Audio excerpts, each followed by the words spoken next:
تو سب ایکسپیکٹ کرتے ہیں کہ کم از کم 80-90-50 تو کم از کم کرے گا. اور اب شان مسعود مسلسل 2 ٹیسٹ انگلینڈ کے, 2 ٹیسٹ نیوزی لینڈ کے, پھر سری لنکا میں, پھر یہاں پر, تو مطلب اب رن ایک بڑی لمبی باری کی ضرورت تھی. اور جہاں تک بابر اعظم کی بات ہے, بابر اعظم پورے ورلڈ کپ میں ہم نے ایک دفعہ دکھایا بھی تھا اپنے پروگرام میں, وہ ایسے آؤٹ ہوئے کہ خود سے آؤٹ ہوئے, بالر نے انہیں آؤٹ نہیں کیا. اس میچ کی بھی دونوں اننگز میں بالر نے انہیں آؤٹ نہیں کیا. اتنی اچھی کوئی ایکسٹرا آرڈنری بال نہیں تھی جس کو بابر اعظم جیسا پلیئر نہیں کھیل پاتا. اور وہ آدمی جس کا 3rd ٹور ہے اس کے اوپر بھی بڑی مایوس کن ہے. سرفراز 2010 میں بھی کھیل چکے ہیں آسٹریلیا میں, ان کو اس سے اچھی باری دونوں اننگز میں لینی چاہیے. تو ہماری اوور آل پوری بیٹنگ اور ہمارا سلیکشن, ہاں, بابر, سعود شکیل اینڈ سرفراز, کیونکہ اوپر سے یہ دونوں پلیئرز جو ہیں یہ ایکسپیرینسڈ ہیں, اور سعود سے ہم ایکسپیکٹ کرتے ہیں کیونکہ وہ انہی کی جگہ ہے, یہ کسی اور کی جگہ نہیں ہے. اتنے بیٹسمین بھر لیے تھے. 7ویں نمبر پہ ایک دفعہ آغا سلمان کی باری آئی, دوسری اننگز میں 8ویں نمبر پہ, اس لیے کہ نائٹ واچ مین گیا تھا. وہ جس طرح رن آؤٹ ہوئے پہلی اننگز میں وہ اچھا کھیل رہے تھے, اگر وہ اوپر کھیلتے تو شاید لمبی باری لیتے, اور وہ ناٹ آؤٹ گئے.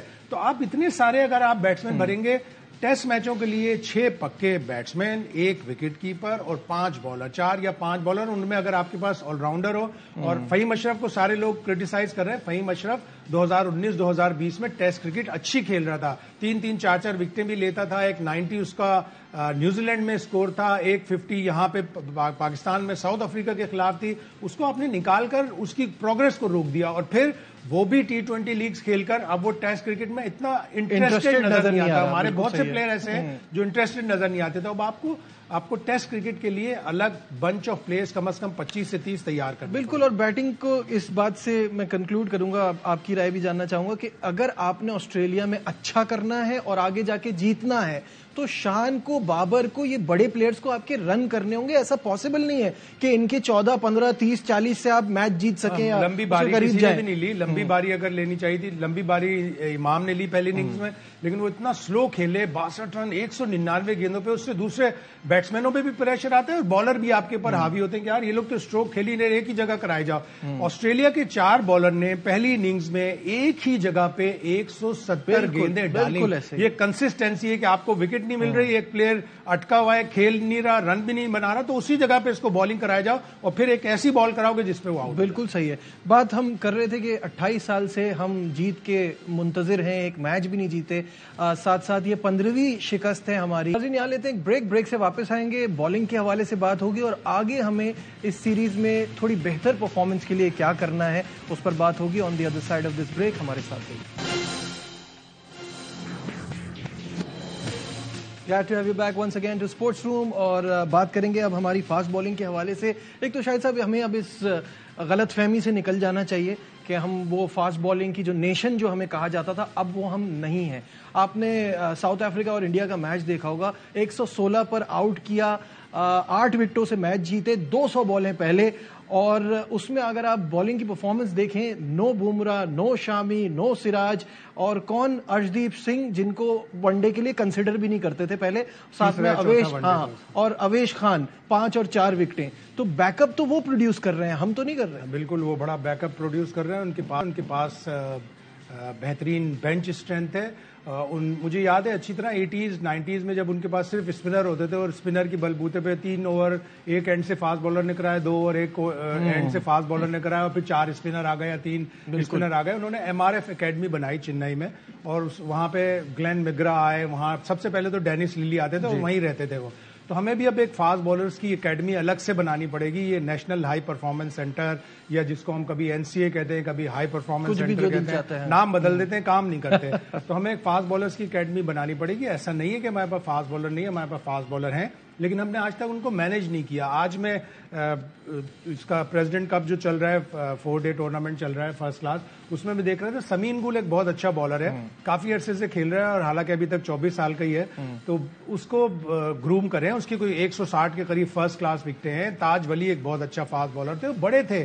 ضیاء الحق ایک بڑا اچھا فاسٹ بالر تھا, غالباً لیفٹ آرم فاسٹ بالر, وہ امریکہ چلا گیا غالباً, مجھے پکا نہیں پتا.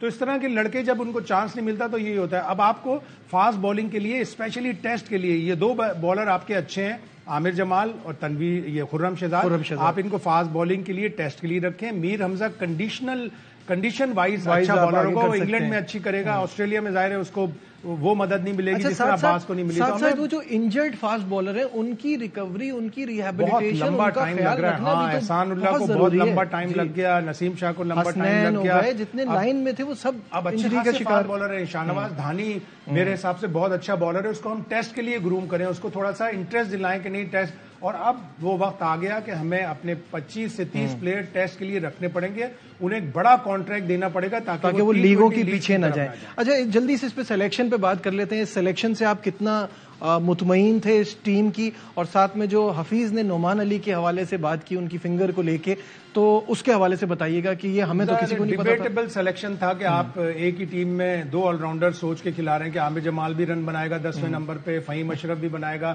فہیم اشرف کی پروگرس رکی, پھر وہ T20 کی طرف چلا گیا. آپ کو مطلب جب آپ آسٹریلیا میں کھیل رہے ہیں تو ایک اسپیشلسٹ پہ جانا بھی چاہیے. جرمانہ بھی پڑ گیا. نعمان علی کی اب ہمیں عقدہ کھلا, ایک بڑا راز تھا کہ نعمان علی کی انگلی انجرڈ تھی. یہ بات ٹیسٹ میچ سے پہلے کسی کو نہیں بتائی تھی.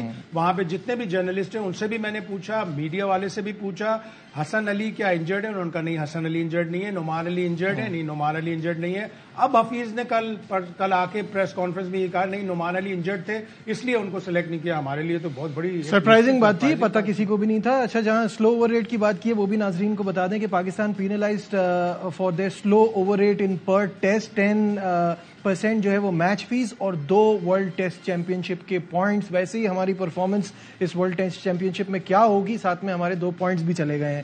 خیر, اب ہمیں باکسنگ ڈے ٹیسٹ میں کیا کرنا ہے شاہد صاحب؟ ہم نے کیا کرنا ہے, جب شکاری کے سامنے شیر آ جائے اور اس کے بعد گولی نہ ہو تو کرنا تو شیر نہیں ہوتا. شکاری کچھ بھی نہیں کر سکتا. تو شکاری ہیں آسٹریلیا والے, وہ شکار کریں گے, ہم تو بس ان کے رحم و کرم پہ ہوں گے. لیکن تھوڑا مقابلہ کریں, تھوڑا فائٹ کر کے ہاریں, لمبی باریاں لیں. اگر کریز پر رک رہے ہیں تو رنز بھی بنائیں, اسٹرائک روٹیٹ کریں. جب تک آپ بالر کے اوپر پریشر نہیں ڈالیں گے اسٹرائک روٹیٹ کر کے, اگر لیفٹ ہینڈر کھیل رہا ہے امام الحق اور سامنے رائٹ ہینڈر, تو بالر کو اپنی لائن چینج کرنی پڑے گی. رن لیں, اسٹرائک روٹیٹ کریں. اگر آپ اسٹرائک روٹیٹ نہیں کریں گے تو بالر کے اوپر بھی پریشر نہیں آئے گا. اگین ڈراپ ان پچ ہوگی.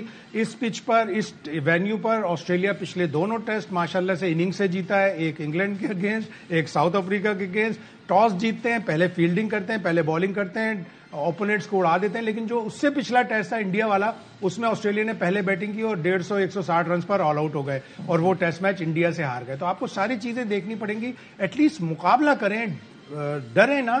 فائٹ کر کے ہارے تو برا نہیں لگے گا. بالکل, فائٹ کر کے ہارے تو برا نہیں لگے گا. چلتے چلتے ناظرین کو ویمنز ٹیم کے حوالے سے بھی اپڈیٹ دیتے چلیں کہ T20 سیریز تو آپ جانتے ہیں کہ نیوزی لینڈ میں 2-1 سے اپنے نام کی تھی. One day series New Zealand, لیکن تیسرا میچ, آخری میچ جیت پہ اختتام ہوا اس ٹور کا پاکستان کے لیے, جو سپر اوور کے بعد کامیابی حاصل کی. شاہد صاحب مبارکباد دینا چاہیں گے لڑکیوں کو, مقابلہ کیا جو ہم بات کر رہے تھے. ٹور بہت اچھا رہا. T20 سیریز پاکستان نے جیتی.